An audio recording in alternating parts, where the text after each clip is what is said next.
ക്യാപ്പൊന്നുമില്ല അല്ലേ? കോട്ടുണ്ട്, റിഫ്ലക്റ്റിംഗ് കോട്ടുണ്ടല്ലേ? സമയം ഏകദേശം 9 മണിയൊക്കെ ആയപ്പോഴത്തേക്കും നമ്മൾ ആസാം ബോർഡറിന്റെ അടുത്തോട്ട് എത്തുകയാണ്. മഴയൊക്കെ തുടങ്ങി. കാലാവസ്ഥ മൊത്തത്തിൽ നല്ലൊരു മാറ്റം വന്നിട്ടുണ്ട്.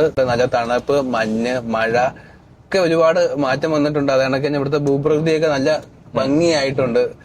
തേയില തോട്ടങ്ങൾ, കൃഷികൾ, നെൽപ്പാടങ്ങൾ, നദികൾ, അങ്ങനെ ഒരുപാട് നല്ല കാഴ്ചകൾ നമുക്ക് ഇവിടെ കാണാൻ കിട്ടുന്നുണ്ട്. 50 രൂപ.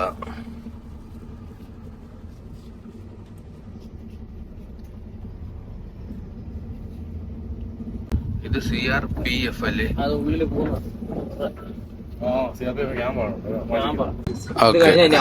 ഓക്കെ.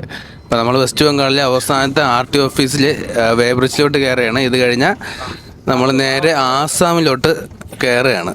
അപ്പൊ അതിന് മുമ്പുള്ള ലാസ്റ്റ് തൂക്ക്. വേ ബ്രിഡ്ജ് കയറുക, വണ്ടിയുടെ വെയിറ്റ് എടുക്കുക, ബില്ല് കാണിക്കുക, പോവുക. ഇത്രേ ഉള്ളൂ. വേറെ ഇനി പിന്നെ നമ്മള് ആസാമിൽ കയറുമ്പോ വേറെ RT ഉണ്ടോ? ഇല്ല. അത് ഉണ്ടായിരുന്നു, അതൊക്കെ എടുത്ത് മാറ്റി. RT ഓഫീസും വേ ബ്രിഡ്ജ് ഒക്കെ ഉണ്ടായിരുന്നു, പണ്ടേ എടുത്ത് കളഞ്ഞു. അവിടെ നിയമം വേറെ.